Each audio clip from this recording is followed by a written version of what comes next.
Une fois, t'es-tu arrêté à réfléchir à tout ce que tu pourrais accomplir si seulement tu osais faire ce premier pas? Pour beaucoup, les rêves sont comme des étoiles, magnifiques, brillantes et toujours là, mais elles semblent être hors de notre portée, surtout quand on pense qu'il est trop tard. Pourtant, le stoïcisme, cette philosophie qui a résisté à l'épreuve du temps, nous enseigne qu'il n'est jamais trop tard pour commencer, avancer et conquérir ce que l'on désire tant. Pourquoi pensons-nous qu'il y a un âge précis pour accomplir nos rêves? Cette idée est tellement ancrée que beaucoup se sentent paralysés en croyant avoir raté leur moment. Cependant, des exemples comme celui de Harlan Sanders, qui a fondé KFC à 65 ans, ou d'Anna Mary Robertson Moses, mieux connue sous le nom de Grandma Moses, qui a commencé sa carrière artistique à 78 ans, nous montrent qu'il n'y a pas de limite de ce genre. Ces cas ne sont pas des exceptions parce qu'ils ont eu de la chance, mais parce qu'ils ont agi avec la détermination et la perspective stoïque de profiter du temps qu'ils avaient, au lieu de se lamenter sur celui qui était passé. Dans cette vidéo, nous explorerons comment le stoïcisme nous fournit des outils puissants pour surmonter la peur de l'échec, la procrastination et la fausse croyance qu'il est trop tard. Nous analyserons des clés pratiques et des enseignements philosophiques qui nous motiveront à agir, peu importe notre âge ou nos circonstances. De plus, nous partagerons des histoires inspirantes de personnes qui, contre toute attente, ont prouvé que les rêves n'ont pas de date d'expiration. Ceci est un rappel pour toi, qui regarde cette vidéo, que peu importe où tu te trouves aujourd'hui ou quel âge tu as, ce qui importe, c'est ta décision de commencer aujourd'hui, d'y aller petit à petit et de marcher vers tes rêves avec la conviction que le temps bien utilisé sera toujours en ta faveur. Première clé, accepte que le présent est ton seul vrai point de départ. Regarde, peu importe combien de temps tu penses avoir perdu ou combien tu aurais voulu commencer plus tôt, le seul moment que tu as vraiment pour agir, c'est maintenant. Ça ne semble pas être le cas, mais la vérité, c'est que souvent, nous restons piégés dans les « et si j'avais commencé plus tôt » ou « il est trop tard pour moi ». Cela non seulement est inutile, mais va totalement à l'encontre des principes du stoïcisme. Épictète, l'un des grands penseurs stoïciens, disait « Ce n'est pas ce qui t'arrive, mais comment tu y réagis, qui compte. Et tu sais quoi? Ce qui t'arrive en ce moment, c'est que tu as un rêve, un désir, quelque chose que tu sais qui pourrait te rendre heureux, mais que tu as mis de côté parce que tu crois que le temps est passé. C'est là que le stoïcisme nous rappelle que peu importe ce qui s'est passé dans le passé, ce qui compte, c'est comment tu choisis de répondre aujourd'hui. Laisse-moi te donner un exemple qui, je suis sûr, t'inspirera. Julia Child, la célèbre chef, autrice et animatrice, n'a appris à cuisiner professionnellement qu'à 36 ans et n'a publié son premier livre de cuisine qu'à 49 ans. Imagine si elle avait pensé « c'est trop tard pour moi, mieux vaut que je n'essaie pas ». Mais non, elle a accepté le moment où elle se trouvait et a commencé à partir de là. Son héritage n'a pas seulement révolutionné la cuisine, mais a inspiré des millions de personnes. Alors, que pouvons-nous apprendre de cela? Que le passé ne définit pas ce que tu peux faire maintenant. Oui, il est possible que tu n'aies pas l'expérience que d'autres ont acquise plus tôt ou que tu sentes que ton chemin sera plus long, mais ça n'a pas d'importance. Ce qui compte, c'est de faire ce premier pas.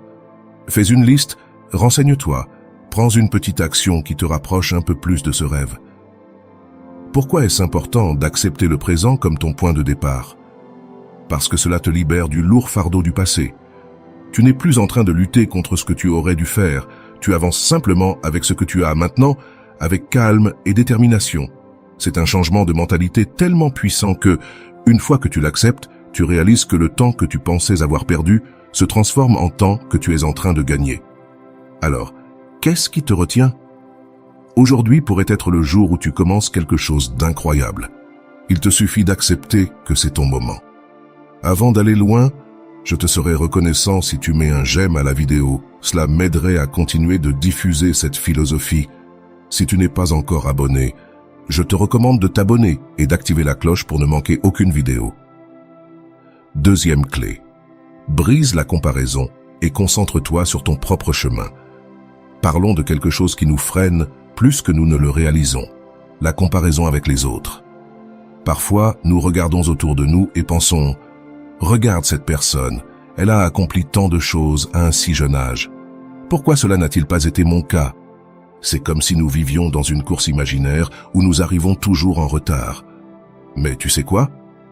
Cette course n'existe pas, c'est juste une illusion créée par nos propres attentes, et souvent parce que nous voyons sur les réseaux sociaux. Les stoïciens nous ont appris que la véritable paix vient de l'introspection et non de regarder les autres.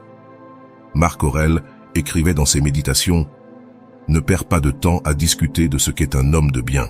Sois-en un. » Cela signifie qu'il faut arrêter de se préoccuper de ce que font les autres et se concentrer sur la construction de son propre chemin, à son rythme et selon ses propres règles. Savais-tu que Vera Wang, l'une des créatrices de mode les plus célèbres au monde, n'a conçu sa première robe qu'à 40 ans? Avant cela, elle avait travaillé comme rédactrice de mode, puis comme patineuse artistique professionnelle. Imagine si elle avait passé sa vie à se comparer à de jeunes créatrices qui avaient commencé bien avant elle. Elle n'aurait probablement jamais créé un empire dans le monde de la mode. Vera a compris que son chemin était unique et que ce qui comptait, c'était de se concentrer sur ce qu'elle pouvait apporter, pas sur ce que les autres faisaient déjà. Voici ce que tu peux faire. Chaque fois que tu te sens comparé aux autres, demande-toi comment tu peux utiliser ce moment pour améliorer ton propre chemin. Pas pour rivaliser, pas pour impressionner, mais pour grandir. La comparaison n'a de sens que si tu l'utilises comme inspiration, pas comme une excuse pour te paralyser. Arrêter de te comparer t'aide aussi à profiter davantage du processus, car tu comprends que poursuivre tes rêves ne consiste pas seulement en le résultat final, mais en le voyage, en l'apprentissage, en la croissance et en la découverte de ce dont tu es capable. Quand tu te concentres sur toi-même, tu commences à voir que le progrès, aussi petit soit-il, est un succès en soi. Alors, rappelle-toi, peu importe si quelqu'un d'autre a réussi avant toi ou si tu as l'impression qu'ils sont plus avancés. L'histoire n'est pas la leur, c'est la tienne. Tu as ton propre timing, tes propres leçons et ce qui est le plus important, ta propre vision. Et crois-moi, lorsque tu te concentres sur ce que tu peux faire sans regarder à côté, quelque chose d'incroyable commence à se produire. Tu avances. Troisième clé, apprends à voir l'échec comme une partie du processus. Regarde, c'est là que beaucoup de gens se retrouvent bloqués, la peur de l'échec. Nous pensons que faire une erreur signifie que nous ne sommes pas assez bons ou que c'est fini. Mais t'es-tu déjà rendu compte que les grandes réalisations sont pleines de trébuchements? Le stoïcisme a une vision très claire sur ce point. L'échec n'est pas l'ennemi, c'est un maître. Épictète disait « Les difficultés sont ce qui montre ce que les hommes sont ». Que cela signifie-t-il? Que ce n'est pas l'échec qui définit qui tu es, mais comment tu choisis d'y répondre. Chaque chute, chaque erreur est une opportunité d'apprendre quelque chose de nouveau, de te renforcer et surtout de continuer à avancer. Laisse-moi te raconter une histoire qui illustre parfaitement cela. Thomas Edison. Savais-tu qu'il a dû faire plus de 1000 tentatives avant d'inventer l'ampoule? 1000 tentatives. Imagine s'il avait abandonné après la 10e ou la 50e. Quand on lui a demandé comment il se sentait après avoir échoué autant de fois, il a répondu « Je n'ai pas échoué 1000 fois, j'ai simplement découvert 1000 façons qui ne fonctionnera pas. » Voilà la mentalité qui change tout.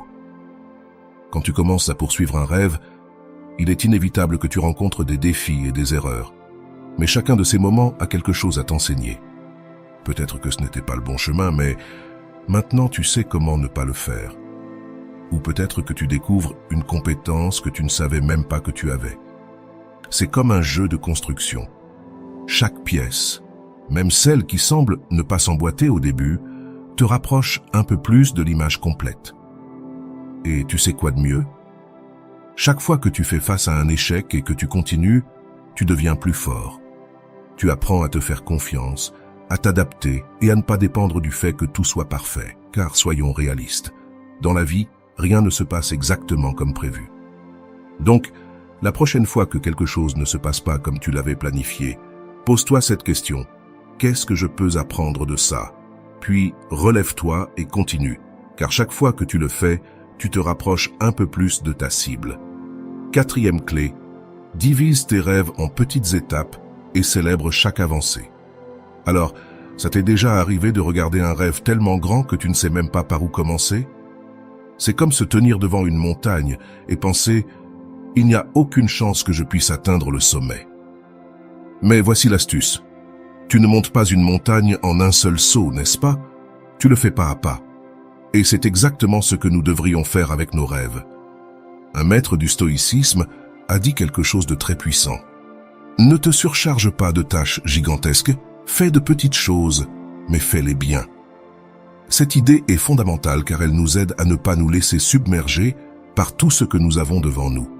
Au lieu de cela, nous nous concentrons sur le prochain pas immédiat, sur ce que nous pouvons faire aujourd'hui. Je vais te raconter l'histoire de John Pemberton, le créateur de Coca-Cola. Il n'a pas commencé en pensant à construire l'une des plus grandes marques du monde. En réalité, son rêve a commencé dans un petit laboratoire où il expérimentait des formules. Ce fut un processus lent, rempli d'ajustements et de petits progrès.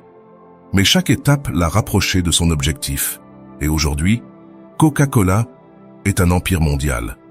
Tout ça parce que Pemberton a compris l'importance de commencer avec ce qu'il avait et de progresser petit à petit. C'est clé. Lorsque tu divises tes rêves en étapes petites et gérables, tu arrêtes de te sentir accablé. Chaque action, aussi petite soit-elle, compte. Peut-être que c'est faire des recherches sur un sujet, passer un appel, écrire une idée ou pratiquer une compétence. L'important, c'est d'agir, car la somme de ces petites étapes finit par créer quelque chose de grand. Et tu sais quoi? Il est aussi crucial de célébrer chaque progrès, même petit. Célèbre-le. Parfois, nous sommes tellement concentrés sur le résultat final que nous oublions de reconnaître les progrès. Mais ces petites histoires sont celles qui nous maintiennent motivés. Par exemple, si ton rêve est d'écrire un livre, célèbre lorsque tu termines ton premier chapitre. Ou si tu veux apprendre à jouer d'un instrument, célèbre lorsque tu arrives à jouer ta première chanson. Diviser et célébrer rend non seulement le chemin plus supportable, mais cela t'aide aussi à en profiter. Car au bout du compte, poursuivre un rêve ne consiste pas seulement à atteindre l'objectif, mais à grandir, apprendre et profiter du processus. 5e clé. Entoure-toi de personnes qui te poussent vers l'avant. Parlons maintenant de quelque chose que l'on oublie parfois, l'importance des personnes qui nous entourent. Lorsque tu poursuis un rêve, les personnes avec lesquelles tu passes ton temps peuvent faire toute la différence. T'es-tu déjà rendu compte que certaines personnes t'inspirent de l'énergie et de la motivation, tandis que d'autres semblent éteindre ton désir d'avancer? Ce n'est pas une coïncidence. Les stoïciens comprenaient cela parfaitement. Marc Aurèle écrivait « Évite ceux qui se plaignent constamment et ceux qui traînent avec eux un nuage de négativité. Cherche ceux qui cultivent l'âme, car leur lumière enflammera aussi la tienne. » C'est-à-dire que les personnes qui t'entourent n'influencent pas seulement ton humeur, mais aussi ta capacité à avancer. Laisse-moi te donner un exemple concret. Ray Kroc, celui qui a transformé McDonald's en un géant mondial, ne l'a pas fait seul. Il s'est entouré de personnes qui partageaient sa vision et a travaillé avec elles pour construire quelque chose de grand. S'il avait été entouré de personnes lui disant « ça ne va pas marcher » ou « tu es déjà trop vieux pour ça », car il a commencé son parcours à 52 ans, McDonald's ne serait probablement jamais devenu ce qu'il est aujourd'hui. Alors, que pouvons-nous apprendre de cela? Que ton environnement est important. Si tu es entouré de personnes qui doutent constamment de toi ou qui ne valorisent pas tes rêves, cela peut affecter ta confiance et ta motivation. D'un autre côté, si tu cherches à t'entourer de personnes qui te soutiennent, qui te motivent et qui croient en toi, leur énergie positive deviendra un carburant incroyable pour ton chemin. Mais ne t'inquiète pas si tu sens qu'à ce moment précis, tu n'as pas ces personnes dans ta vie. Tu peux toujours les chercher. Rejoins des groupes, des communautés ou des événements liés à ton rêve. Aujourd'hui, avec la technologie, tu peux même trouver du soutien dans des forums en ligne, sur les réseaux sociaux ou dans des cours. L'important, c'est que tu trouves des personnes qui partagent ta vision ou qui t'inspirent à continuer. Rappelle-toi, tu n'es pas seul dans cette aventure. Les bonnes personnes ne te poussent pas seulement à atteindre tes objectifs, elles rendent aussi le voyage plus agréable et significatif.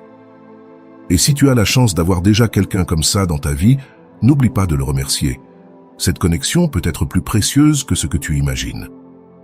6e clé, sois patient avec toi-même et avec le processus. Voici quelque chose que l'on oublie souvent, la patience. Sincèrement, combien de fois nous frustrons-nous parce que les choses n'avancent pas aussi vite que nous le souhaiterions? Mais laisse-moi te dire quelque chose d'important. Les rêves n'ont pas de date limite. Les réaliser est un processus et, comme tout processus, il nécessite du temps et de la patience. Pas seulement pour ce que tu fais, mais aussi pour toi-même. Épictète l'a dit mieux que personne. Aucune grande chose ne se crée immédiatement, pas plus qu'un figuier ou une grappe de raisin. Donne du temps, d'abord des pousses, puis des fleurs et enfin des fruits. Quel beau rappel que tout dans la vie a un rythme naturel. Tu ne peux pas planter une graine aujourd'hui et espérer que demain un arbre porte des fruits. La croissance prend du temps, mais ce temps est essentiel pour que tout mûrisse correctement. Prenons un exemple réel. J.K. Rowling, l'auteur de Harry Potter. Avant que son livre ne devienne un phénomène mondial, elle a essuyé les rejets de plus de 12 maisons d'édition. Et ce n'est pas tout, elle élevait sa fille en tant que mère célibataire et faisait face à des difficultés financières. Mais elle ne s'est pas rendue. Elle a pris le temps d'écrire, d'améliorer son histoire et de continuer à essayer. Sa patience a porté ses fruits et aujourd'hui son histoire a inspiré des millions de personnes à travers le monde. Lorsque tu poursuis un rêve, il est normal de sentir que tu n'avances pas assez vite ou de te comparer aux autres. Rappelle-toi la clé précédente, mais voici la vérité. Peu importe le temps que cela prend. L'important, c'est que tu continues d'avancer. Chaque petit pas compte, même s'il semble insignifiant à ce moment-là. Et tu sais quoi? Être patient avec toi-même signifie aussi ne pas être trop dur lorsque quelque chose ne se passe pas comme tu l'espérais. Il est normal de faire des erreurs ou de prendre une pause si nécessaire. Le progrès n'est pas toujours linéaire, et c'est très bien ainsi. Ce qui compte, c'est que tu restes engagé dans ta vision, peu importe le temps que cela prend. Alors la prochaine fois que tu sentiras que les choses n'avancent pas, rappelle-toi que tout grand rêve a besoin de temps pour éclore. Permette-toi de grandir à ton propre rythme et fais confiance au fait qu'avec constance et patience, tu arriveras là où tu veux être. 7e clé. Trouve du sens à chaque étape, pas seulement à la fin. Parlons maintenant de quelque chose que nous oublions souvent lorsque nous poursuivons un rêve, trouver du sens sur le chemin, pas seulement dans la destination. Combien de fois nous concentrons-nous tellement sur l'objectif que nous oublions de profiter du processus? C'est comme si nous voyions le voyage vers nos rêves comme un fardeau, alors qu'en réalité, c'est là que se produit toute la magie. Marc Aurèle, dans sa sagesse stoïque, écrivait « Le bonheur de ta vie dépend de la qualité de tes pensées ». Cela nous rappelle que peu importe où nous voulons arriver, l'important est comment nous choisissons de vivre chaque moment en avançant vers cet objectif. Le sens ne réside pas dans un résultat final, mais dans les actions quotidiennes qui nous rapprochent de ce que nous voulons. Pense à l'exemple de Haruki Murakami, l'un des écrivains les plus reconnus au monde. Avant de se consacrer à la littérature, Murakami était propriétaire d'un bar de jazz. Quand il a décidé qu'il voulait écrire, il ne l'a pas fait en pensant à gagner des prix ou à vendre des millions de livres, mais simplement parce qu'il a trouvé du sens dans l'acte d'écrire. Pour lui, chaque page écrite était une petite réussite, une étape significative de sa vie. Et regarde où il en est maintenant. Il a touché des millions de vies avec ses histoires, tout parce qu'il a apprécié et valorisé chaque moment du processus. Et toi, à quel point valorises-tu les petites étapes que tu franchis vers ton rêve? Beaucoup de gens pensent que seul le grand accomplissement final mérite d'être célébré, mais chaque petit effort compte. Chaque jour où tu choisis de travailler sur ton rêve, chaque défi que tu surmontes, chaque moment où tu t'assois pour apprendre quelque chose de nouveau, tout cela a du sens. Tout a un but. La beauté de trouver du sens sur le chemin, c'est que cela te rend plus résilient. Lorsque tu sais pourquoi tu fais ce que tu fais, même les jours difficiles prennent du sens. Tu arrêtes de penser au combien il en reste et commences à apprécier le « qu'est-ce que je peux apprendre de cela ?» Parce qu'au final, la méta n'est pas la seule chose qui compte, ce qui te transforme, c'est le chemin. Ainsi, pendant que tu poursuis ton rêve, fais une pause de temps en temps, demande-toi « qu'est-ce que j'apprends maintenant? Comment cela me rend-il meilleur ?» Et rappelle-toi que chaque pas, aussi petit soit-il, a de la valeur. Si tu trouves du sens dans le présent, la méta ne sera que la cerise sur le gâteau. 8e clé, garde la discipline, même lorsque la motivation disparaît. Soyons honnêtes, il y aura des jours où tu n'auras pas envie de travailler pour tes rêves, Ces jours où tout semble lourd, où tu te demandes si cela vaut la peine de continuer à essayer. Ça nous arrive à tous. La motivation, cette étincelle initiale qui nous pousse, n'est pas toujours là. Mais voici le secret. Tu n'as pas besoin de motivation pour avancer. Ce dont tu as besoin, c'est de discipline. Épictète disait « La liberté ne se trouve pas en faisant ce que tu veux, mais en contrôlant tes désirs. » Cela nous enseigne que le véritable progrès vient de l'action constante, même quand tu n'as pas envie. La discipline est le moteur qui te maintient en mouvement lorsque la motivation disparaît. Pense-y de cette manière. Combien de fois t'es-tu senti motivé pour commencer quelque chose, mais au bout de quelques jours, cette émotion s'est évaporée? Par exemple, peut-être que tu as décidé d'apprendre une langue ou d'écrire un livre, et les premiers jours, tu étais plein d'énergie. Mais ensuite, un jour, tu n'avais tout simplement pas envie de le faire. C'est là que la discipline entre en jeu. C'est cette force qui te dit « Peu importe comment je me sens aujourd'hui, je vais faire au moins un petit pas. » Un exemple incroyable de discipline est celui de Charles Darwin. Bien qu'aujourd'hui il soit reconnu comme l'un des scientifiques les plus influents de l'histoire, son travail sur l'origine des espèces n'a pas été un coup de génie soudain. Il a passé plus de 20 ans à collecter des données, étudier, écrire et réécrire avant de publier son ouvrage.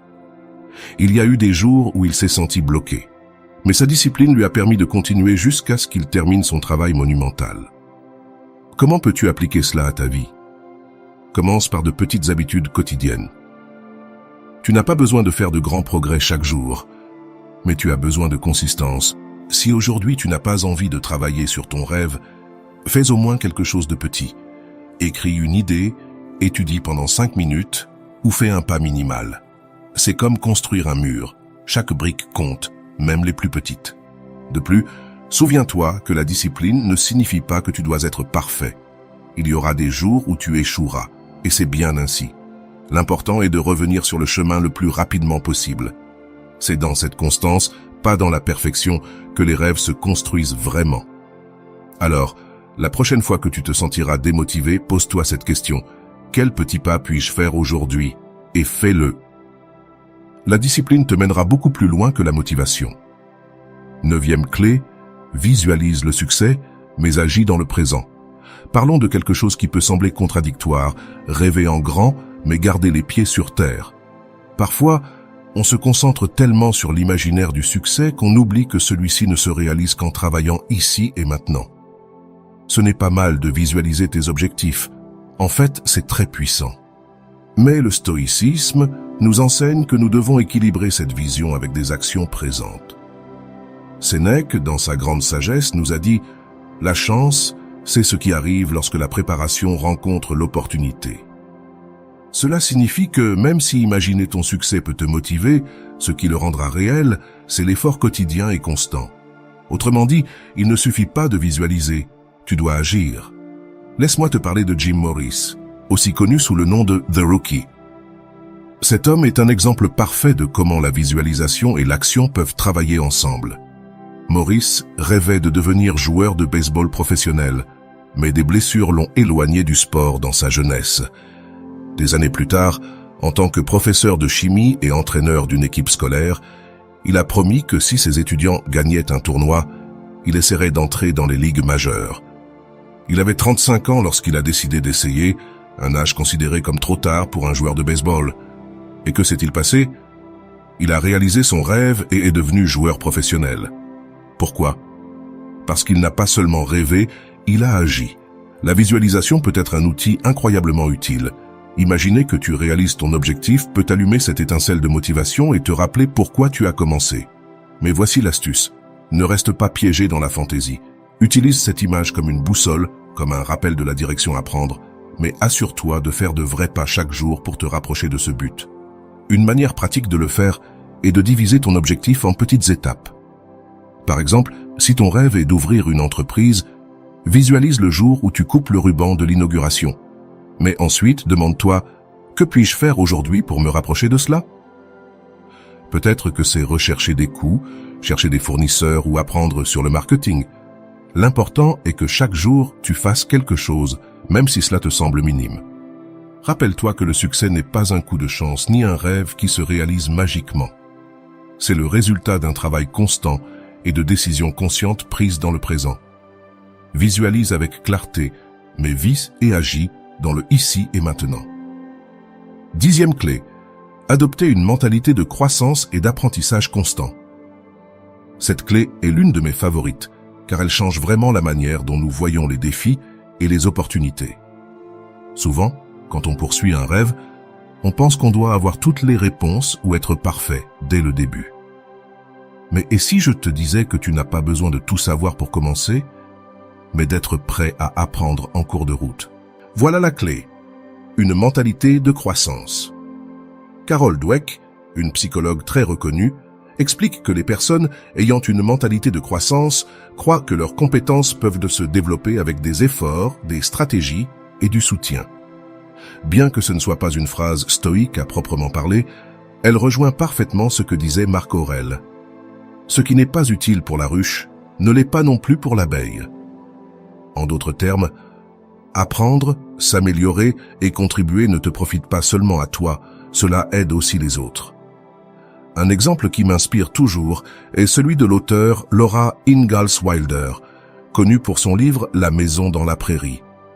Savais-tu qu'elle a commencé à écrire professionnellement à 65 ans? Jusqu'à ce moment-là, elle n'avait aucune expérience en écriture, mais elle a adopté une mentalité de croissance, a appris le métier et, avec le temps, a laissé un héritage littéraire qui inspire encore des millions de personnes. Elle a compris qu'il n'est jamais trop tard pour apprendre quelque chose de nouveau et que chaque étape sur ce chemin est une opportunité pour s'améliorer. Ce qui est beau dans l'adoption de cette mentalité, c'est qu'elle te libère de la peur de l'échec. Pourquoi? Parce que tu commences à voir les erreurs et les défis comme une partie naturelle du processus d'apprentissage, pas comme des obstacles insurmontables. Par exemple, si tu commences quelque chose de nouveau et que ça ne fonctionne pas bien au début, au lieu de dire « ce n'est pas pour moi », tu peux dire « qu'est-ce que je peux apprendre de cela et comment puis-je m'améliorer ?» De plus, apprendre constamment ne te rend pas seulement meilleur dans ce que tu fais, ça te garde aussi motivé et curieux.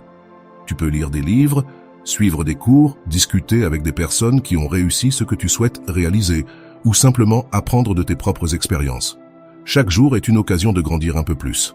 Alors, voici une question importante. Que fais-tu aujourd'hui pour apprendre quelque chose de nouveau qui te rapproche de tes rêves? Parce que peu importe si le pas est grand ou petit, tant que tu continues à grandir, tu avanceras dans la bonne direction. 11e clé. Accepte l'incertitude comme une partie du chemin. Maintenant, parlons de quelque chose qui effraie honnêtement beaucoup de gens, l'incertitude. Quand tu poursuis un rêve, il y a beaucoup de choses que tu ne peux pas contrôler. Tu ne sais pas exactement comment les choses vont se passer, ni si tu atteindras le résultat espéré. Mais voici le point.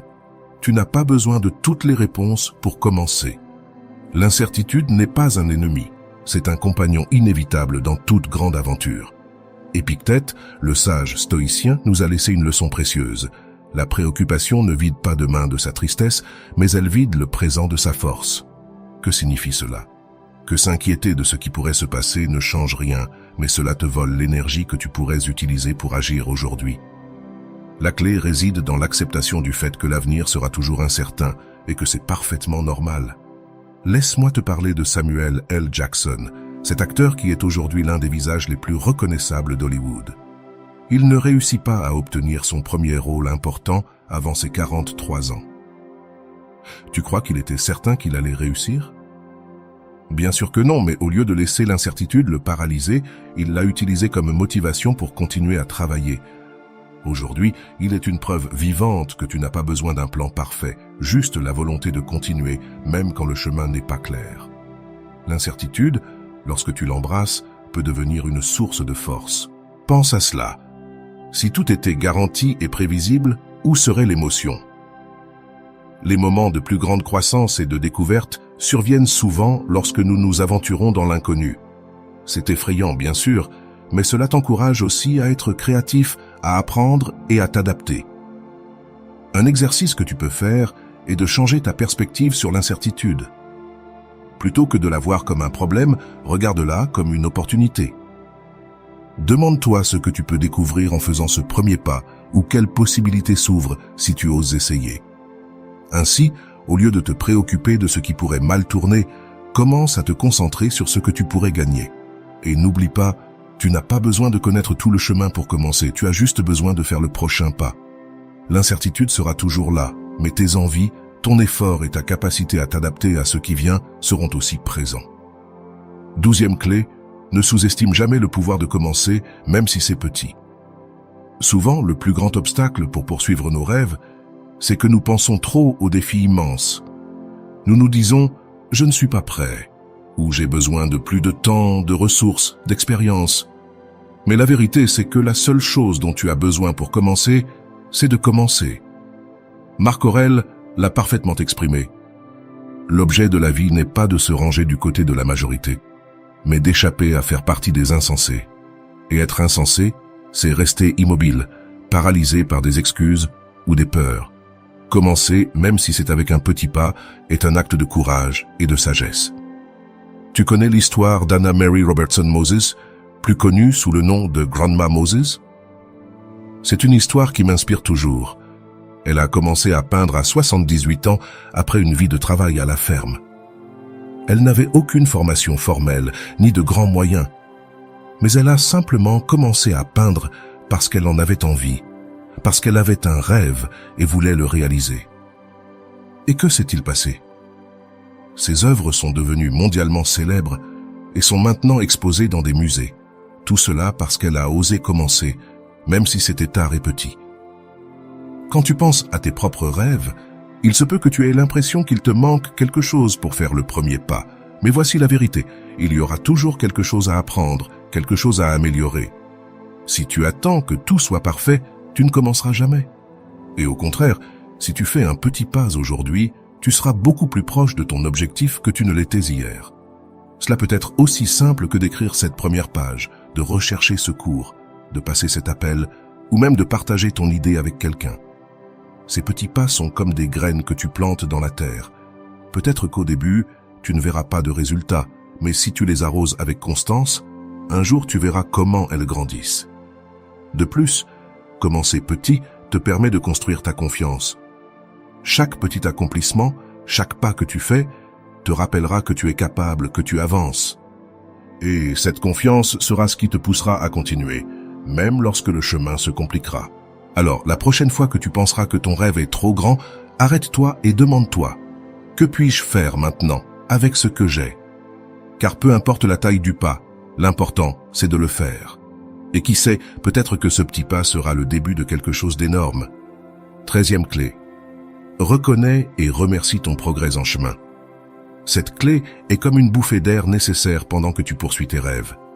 Trop souvent, nous sommes tellement concentrés sur ce qu'il nous reste à accomplir, sur la distance qui nous sépare de notre objectif, que nous oublions de regarder en arrière et de reconnaître tout le chemin parcouru. Mais voici la vérité. Remercier ton progrès ne te motive pas seulement, cela te rappelle aussi à quel point tu es capable. Épictète l'a résumé parfaitement. Le bonheur ne consiste pas à obtenir ce que tu veux, mais à apprécier ce que tu as déjà. Cela s'applique également à la poursuite de tes rêves. Il ne s'agit pas seulement d'atteindre l'objectif, mais de valoriser chaque étape pour l'atteindre. Un exemple que j'adore est celui d'Oprah Winfrey. Aujourd'hui, elle est l'une des femmes les plus influentes du monde, mais son chemin n'a pas été facile. Elle a grandi dans la pauvreté, a affronté des rejets et a souffert de nombreuses critiques durant les premiers temps de sa carrière. Pourtant, elle a toujours parlé de la manière dont elle reconnaissait et remerciait chaque petit progrès, chaque accomplissement, aussi petit fut-il. Cette mentalité de gratitude a été clé pour garder son focus et avancer avec confiance. Lorsque tu poursuis quelque chose de grand, il est facile de ressentir que ce n'est jamais assez, qu'il y a toujours plus à faire. Mais si tu prends un moment pour réfléchir à ce que tu as déjà accompli, tu réaliseras que chaque pas, chaque effort t'a amené là où tu es, et c'est quelque chose qui mérite d'être célébré. Comment appliquer cela? Consacre un moment à la fin de chaque semaine pour dresser une liste de tes progrès. Peu importe qu'ils soient petits, chaque étape compte. Peut-être as-tu appris quelque chose de nouveau, fait avancer ton projet ou simplement surmonté une journée difficile. Merci pour ces moments. Cette pratique ne te remplit pas seulement d'énergie, elle renforce aussi ton engagement envers ton rêve. Rappelle-toi, Poursuivre tes rêves, ce n'est pas seulement atteindre un but. C'est vivre le processus, apprécier la croissance et être conscient de tout ce que tu construis en chemin. La gratitude est comme une boussole qui t'aide à rester concentré, motivé et en paix avec ce que tu fais. 14e clé. Trouve le but le plus grand derrière ton rêve. Passons à quelque chose qui élève tout ce parcours à un autre niveau. Connecter ton rêve à un but plus grand.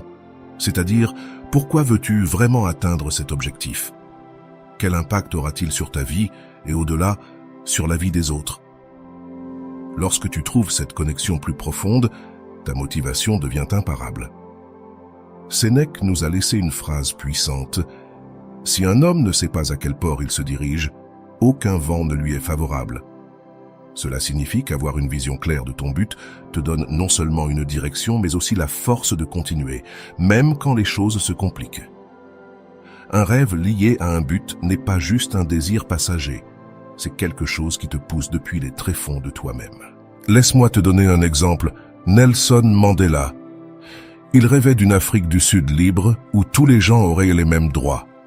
Son rêve n'était pas seulement pour lui, son but allait bien au-delà de sa propre vie. Même après 27 ans en prison, il n'a jamais perdu de vue ce but plus grand. Cette connexion l'a maintenu ferme et son rêve est devenu une réalité qui a changé le monde. Maintenant, parlons de toi. Que représente ton rêve pour toi et pour les autres? Peut-être veux-tu créer une entreprise pour offrir un produit ou un service qui améliore la vie des gens. Peut-être souhaites-tu écrire un livre parce que tu as une histoire qui pourrait inspirer d'autres personnes. Ou peut-être ton but est de montrer à ceux qui t'entourent, particulièrement à tes enfants ou tes proches, qu'il n'est jamais trop tard pour poursuivre ce que l'on aime. Quand tu comprends le pourquoi derrière ce que tu fais, tu réalises qu'il ne s'agit pas seulement d'atteindre un objectif, mais de voir comment ce rêve peut générer un impact positif. Cela te donne un sens de responsabilité, mais pas celui qui pèse, celui qui motive, celui qui te rappelle que ton effort en vaut la peine, car il est aligné avec quelque chose de plus grand que toi. Alors pendant que tu travailles sur ton rêve, demande-toi, quel impact veux-tu que cela ait sur ta vie et celle des autres? Avoir cette clarté te donnera l'impulsion dont tu as besoin pour surmonter n'importe quel obstacle et te rappellera que ce que tu fais a un sens profond. Et voilà, j'espère que vous avez trouvé beaucoup de valeur dans cette vidéo. Merci d'être resté jusqu'à la fin de cette vidéo. J'adore quand vous faites ça. Si vous voulez une autre vidéo sur ce sujet, écrivez en commentaire « J'en veux encore plus ». J'espère vous revoir dans une autre vidéo.